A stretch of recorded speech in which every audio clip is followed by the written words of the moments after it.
Hey Blue Marble Riders, how the very devil are you? Hopefully all good. Today I'm going to talk about the top 5 things I hate about my Kawasaki Z900RS. As most of you know, I absolutely love the Kawasaki Z900RS. It is an almost perfect bike for me. But that is not to say it doesn't have its quirks. Now hold on, wind your necks in, sit down. It does have some quirks, we all know that. Some of them are subjective in my opinion, and some of them are objective in that a lot more people are saying, yeah, this is definitely something that needs sorting out. So, number 5 on my list of my top 5 things that I hate about the Kawasaki Z900RS is the seat. The stock OEM seat is fairly plasticky. It's shaped well. I find it fairly comfortable for short to medium journeys, which is what this bike's all about. I've got no complaints there. I've sat on worse KTM, and I've sat on better Suzuki. It's the looks for me, the plasticky seams on it. And so, you know, I replaced it with a brown one. That didn't go down universally well. I would say 50% of people loved it and 50% of it hated it. It was very Marmite. I have to say, in all honesty, I am regretting that choice, and I am thinking of either purchasing a black seat or reskinning the black on it. Now, I said I'd never do that, so I'd prefer to purchase a black seat. So if there's anyone on Vancouver Island and would like to sell their original OEM seat to me, I would be happy to pay for it. I'll even come and get it. How's that? We can chat. I'll buy you a coffee. You can catch me at BlueMarbleRider@gmail.com. Okay, number 4 of the top 5 things I hate about the Kawasaki Z900RS is this: the chrome handlebar.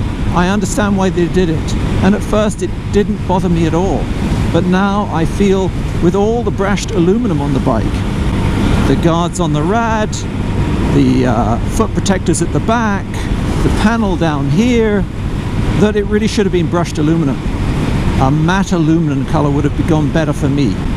So the handlebar, first of all, I find it rises a little too high. Not for seating position, it's quite comfortable, but I want a lower one, slightly lower, so that I get a little less windage at speed, and also that it looks better. I find that the cow horn look here is a little high. So, and I understand why they did it. The Z1A and Z1B did have the chromy higher bars on them. Okay, that was pretty standard back then. It's not a knock against Kawasaki for doing it, but this is one of my subjective dislikes about it. Not everyone will agree with me. While we're on the handlebar, another item I don't like on the trim is the handlebar clamp here. Okay, Triumph, when they do a handlebar clamp, they're proud, and they will write Triumph across there. I would appreciate that if I was a Triumph owner.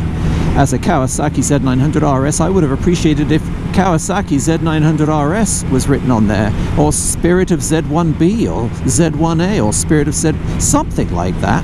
If you're going to do a big brace like this, let's make use of it.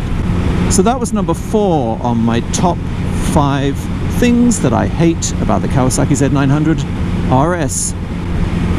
On to number 3. Number 3 are the mudguards. I have only dealt with one of them, and that is the front. I've extended the front mudguard with a Power Bronze fender extender. Easy to fit, put it on there, and keeps a lot of chips and gunk off the downpipes on the header pipes. I see that Andy Mancan just bought himself a new Honda CB1000R, and he's covered each individual pipe in these aftermarket metal protectors, which is wonderful, but for me, it just takes away from the aesthetics of the pipes. So I'd rather see my pipes, but have them protected. So a fender extender's done that for me. The other part of that is the rear hugger, again, is too short, and I mentioned that in the original review. Okay. On to the second biggest gripe I have about the Kawasaki Z900RS on my top 5 hates, and that is the OEM tires that this bike comes with. I cannot believe they fitted the Dunlop Sportmax GP300. It is a squirrely, squirmy tire.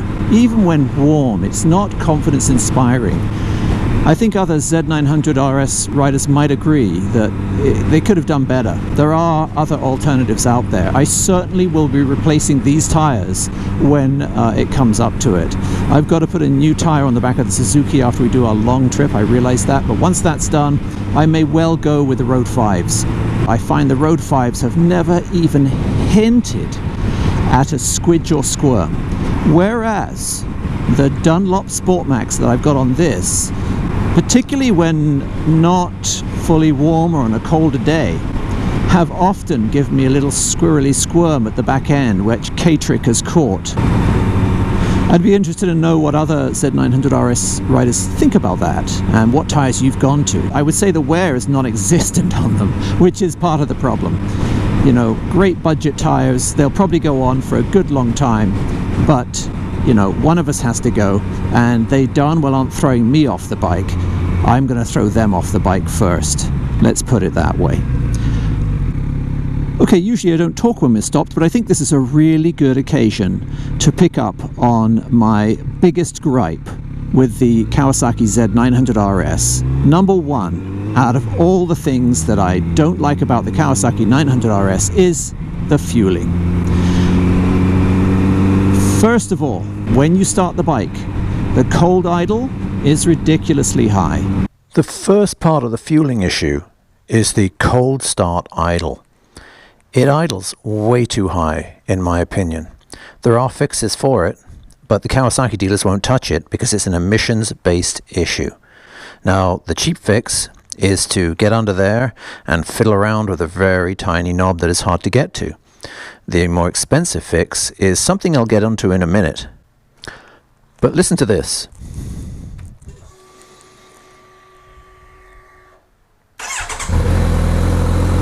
All sounds good right now. Watch that needle creep. 2000 RPM if you can see it. And it will go higher. So initially it's modulated about 1750 RPM.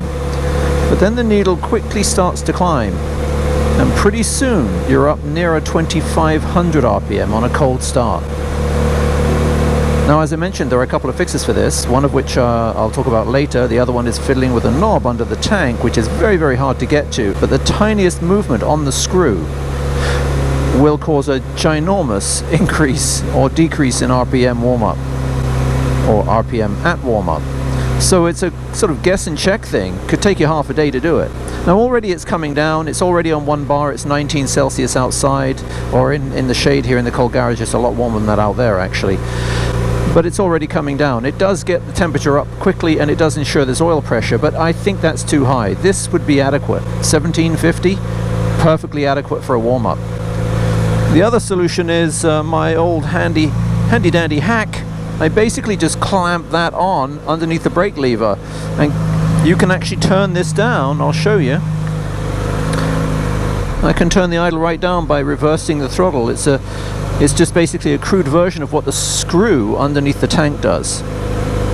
That is not good for an engine. An engine should not be revving from cold at 2500 RPM. It doesn't need to. It should be revving at probably 1500 to 1750 for a motorcycle engine. 2500 is excessive in my opinion. It's even higher in winter.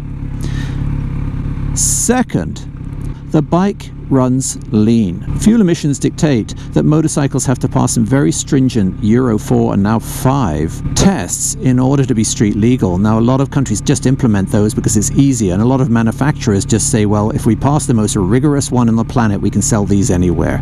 And that's what Kawasaki have done with this bike. In order for this to pass fuel emissions, they've had to fuel it very, very lean.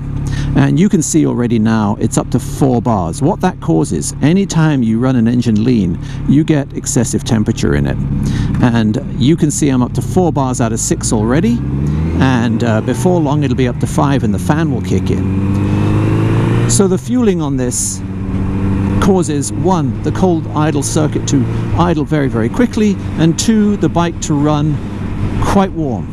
Now up until now it's only 23 today, so it's been running nicely at between 2 and 3 bars. Perfect. But as I stop and start in this traffic, you will see that it climbs. Okay, and eventually when it gets to 5 bars, it will basically just stay between 4 and 5 bars on and off until I can get to some open road and get the speed above 50 miles an hour, 80 kilometers an hour, where it will start to drop again.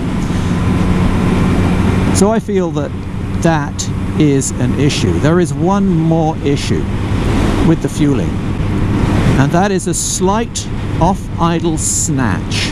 Okay, the throttle can be a little bit choppy just off idle. Now, I didn't notice it so much on my initial test ride, but after living with it for a while, I have to acquiesce and agree that that is an issue.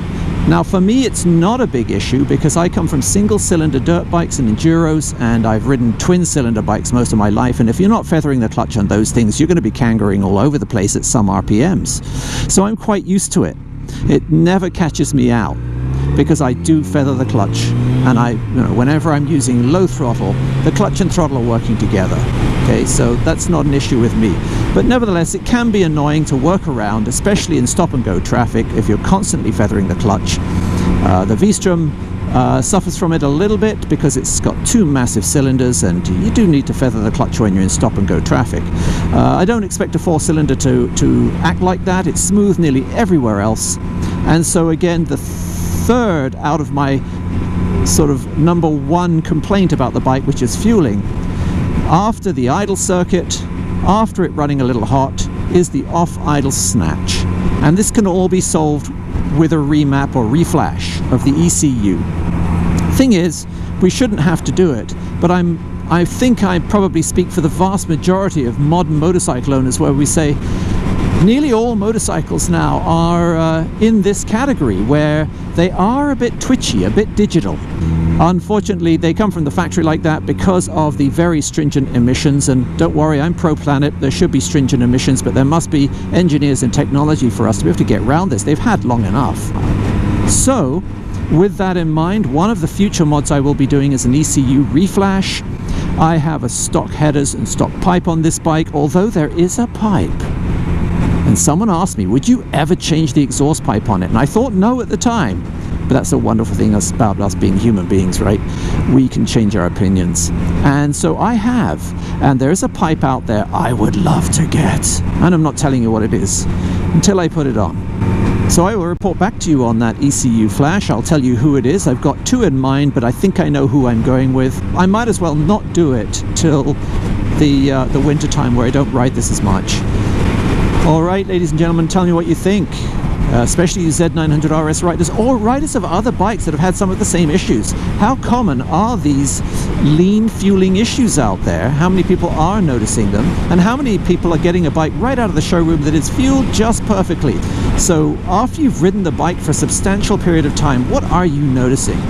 Having said all of that, I'm still very, very much in love with this bike, and I actually got an offer. One of my viewers, someone who lives in the Okanagan, thank you very much. It's the highest compliment you could pay. Someone offered to buy the bike. Turned him down flat, very politely, but flat, because there is no way under the sun I want to sell this bike. I love it. It is so much fun, and it's perfect for me. Okay, with that said, I hope you enjoyed this video. Give it a thumbs up, give it a thumbs down. It's all good. No problem with that. And until next time, this is the BlueMarbleRider out. Oh my goodness me. Here we go. That's when you want Carruthers on the back. You know, your manservant with the blunderbuss. You just say, "Oh, Carruthers, would you lower the blunderbuss over my left shoulder? And please take out her mirror." She's obviously not using it. And so I'll flash over the winter. Oh, I should put that again. I will reflash the bike over the winter. COVID? What COVID? What are you talking about? Perfectly safe. We're all good. We're outside. So he's taken the summer off for his flashes, and he won't be flashing again till the fall.